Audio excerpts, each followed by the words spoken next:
Un tien vaut mieux que deux, tu l'auras. Partie 1. Un tien vaut mieux que deux, tu l'auras, comme dit Théâtral en un acte distribution des rôles, le notaire, Leclerc, Joseph, Robert, Adolphe, Fortuné. Le premier créancier, le second créancier. Le rideau se lève sur un bureau sobrement meublé. Un bureau, une armoire avec classeur, des chaises et fauteuils. C'est le cabinet de Maître Lebrun, notaire. Scène 1.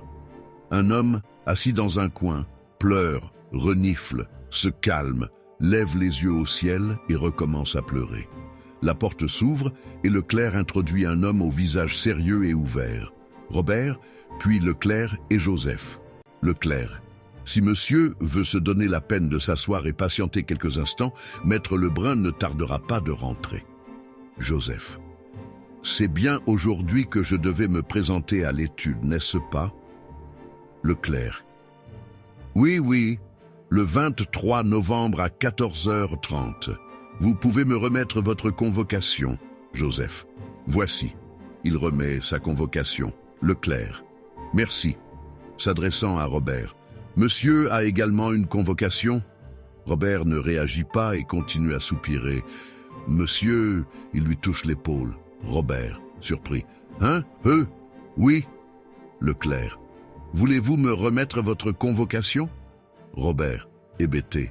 Ma convocation? Leclerc. La lettre que Maître Lebrun vous a envoyée. Robert. Même jeu. La lettre? Maître Lebrun? Convocation? Se levant brusquement. Mon Dieu, quel malheur! Quel malheur! Leclerc. Voyons, monsieur, je vois bien que la mort de monsieur Moreau vous a profondément touché, mais il faut vous en faire une raison. Robert, pleurant.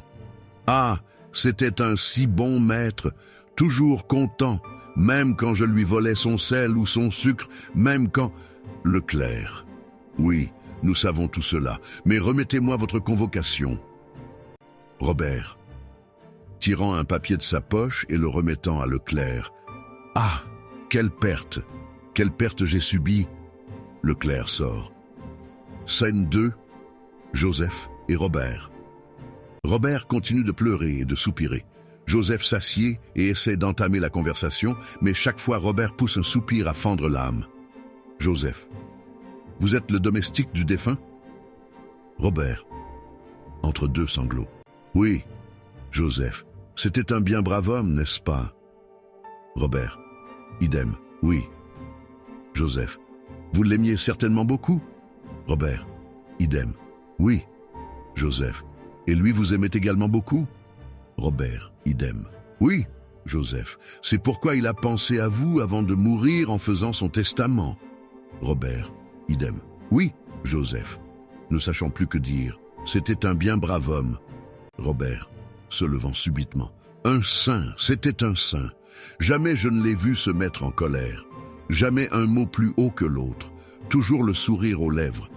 Et pourtant, si vous saviez... Joseph, intéressé. Ah? Robert, ce que j'ai pu lui en faire voir au pauvre cher homme. Songez donc, je le voulais. Je voulais que ce soit un crève-cœur. Son beurre, son pain, ses pommes de terre, son huile... ses mouchoirs, ses chemises, même ses chemises. Joseph, choqué. Vraiment, Robert, puisque je vous le dis, c'est tellement vrai le jour de sa mort, quand il a fallu l'habiller pour la dernière fois. Vous me suivez, n'est-ce pas? Joseph, oui. Robert, ce jour-là, en ouvrant son armoire, vous écoutez toujours? Joseph, je suis tout oreille. Robert, en ouvrant son armoire, savez-vous ce que j'ai trouvé? Joseph. Non. Robert. Rien. Joseph. Étonné. Rien? Robert. Rien. Il ne lui restait rien. L'armoire était vide. J'avais tout volé, tout emporté. Joseph. Réprobateur. Oh! Robert. Et pour l'ensevelir, savez-vous ce que j'ai fait? Joseph. Non? Robert.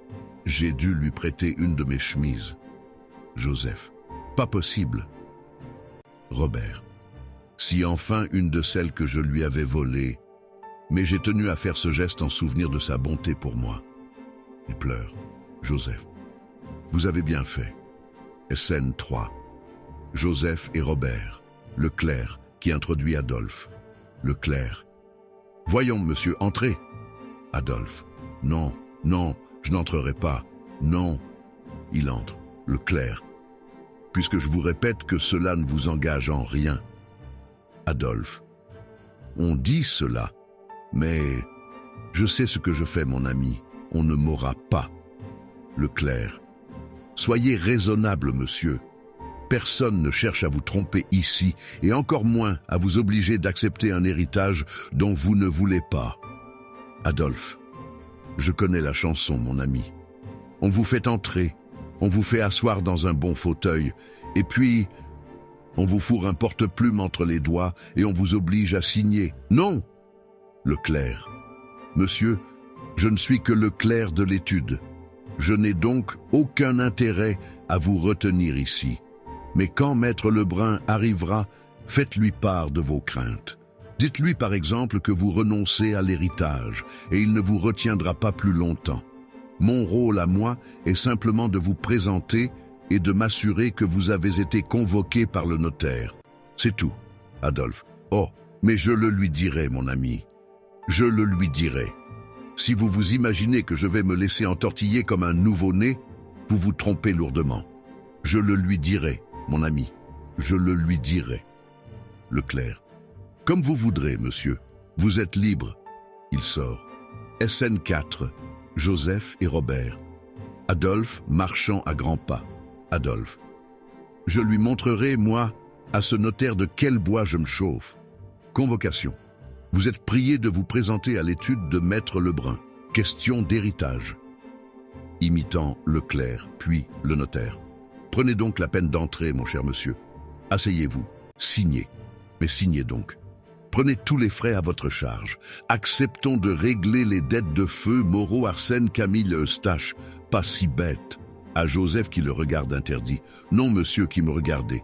Pas si bête. On ne me la fait pas. Joseph. Excusez-moi, je ne comprends pas. Adolphe. Vous ne comprenez pas, c'est enfantin, voyons. Changeant de ton. Que faites-vous ici? Joseph. Surpris. Moi? Adolphe. Vous? Joseph. Mais... Adolphe. Parlez. Suave. N'auriez-vous pas reçu une belle petite convocation par hasard? Joseph. En effet. Adolphe. Et de 1, pour une question d'héritage? Joseph. Méfiant. Précisément. Mais... Adolphe.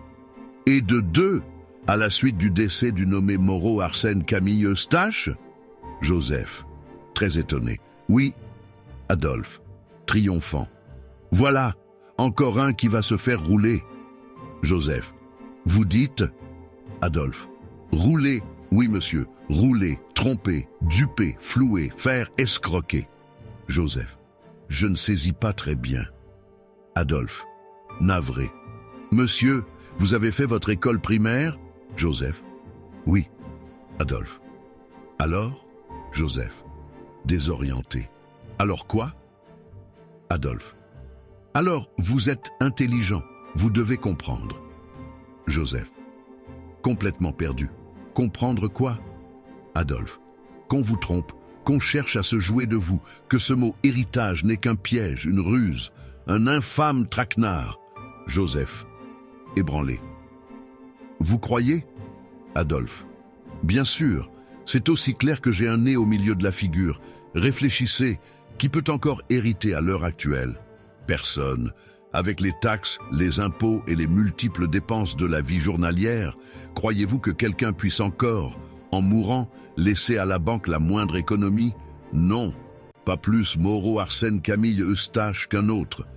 C'est impossible. Joseph. Pourtant, l'héritage, Adolphe. Méprisant. L'héritage, laissez-moi rire. En fait d'héritage, croyez-moi, il n'y aura que des dettes. Joseph. Oh, Adolphe. Et comme il faut bien que quelqu'un rembourse les créanciers de feu Moreau, Arsène, Camille, Eustache, on lui a trouvé des héritiers. Il ricane. Joseph. Atterré. Des héritiers. Adolphe. Oui, je vois que vous commencez à comprendre. Ces héritiers, ils ne vont pas recevoir de l'argent. Non, ils vont en donner aux créanciers de feu Moreau, Arsène, Camille, Eustache. Scène 5. Joseph, Robert et Adolphe, le notaire et le clerc. Le clerc. Oui, maître Lebrun, j'ai fait entrer ces personnes dans votre bureau. Il y a d'abord monsieur... Notaire. C'est bon. Je verrai.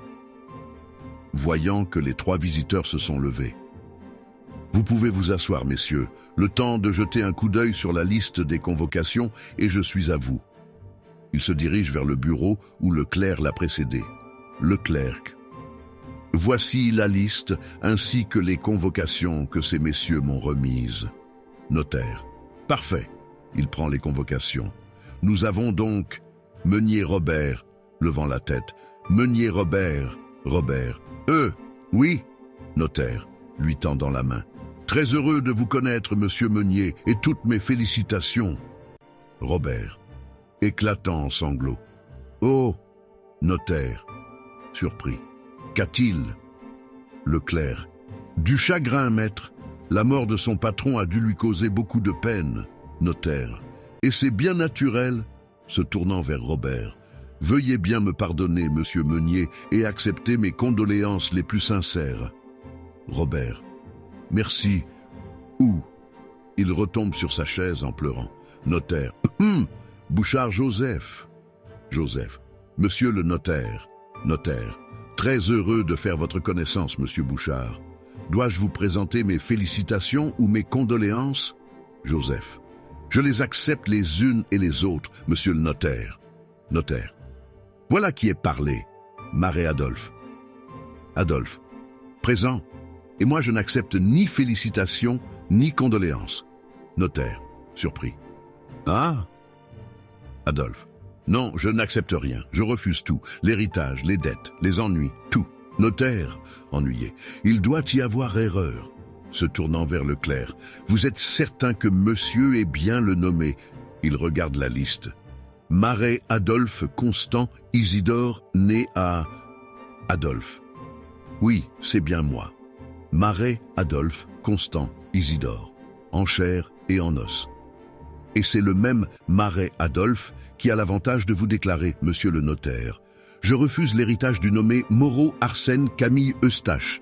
Sur ce, j'ai bien l'honneur de vous saluer. Se tournant vers Joseph et Robert. Messieurs, bonne chance. Il veut sortir. Notaire. Pas si vite, monsieur, à le clerc. Arrêtez-le. Adolphe, furieux. Hein? Quoi? Comment? M'arrêter? Oh! Il me semblait bien que c'était un piège, un guet-apens. Ah! Mais vous ne m'aurez pas ainsi. Vous ne me ferez pas signer de force. Je me défendrai jusqu'à la dernière goutte de mon sang. S'armant d'une chaise. Arrière, bandit. Le premier qui approche, je lui fends le crâne. Notaire, horrifié. Monsieur! Le clerc. Vous êtes fou, mon vieux? Joseph. Il faut lui reprendre cette chaise. Adolphe, écumant. Gare ou je cogne. Notaire. C'est insensé. Joseph. Il a dû attraper un coup de soleil. Le clerc. Dois-je appeler la police? Robert. Toujours à son chagrin. Un si bon maître. Dire qu'il ne lui restait plus une seule chemise. Notaire. S'avançant prudemment. Monsieur Marais, je vous en supplie, soyez raisonnable. Adolphe. Jamais, je ne signerai jamais. Notaire. Qui vous parle de signer? Vous refusez l'héritage? D'accord, c'est votre droit. Adolphe. N'essayez pas encore de me tromper avec vos belles paroles. Notaire. Je n'ai nullement envie de vous tromper. Que voulez-vous que cela me fasse?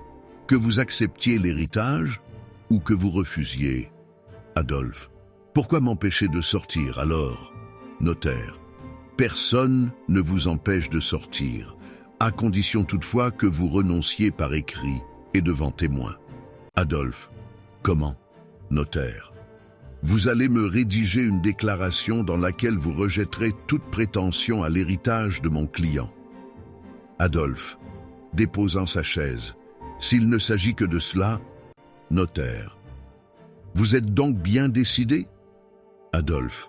Ah, vous essayez de nouveau? Notaire.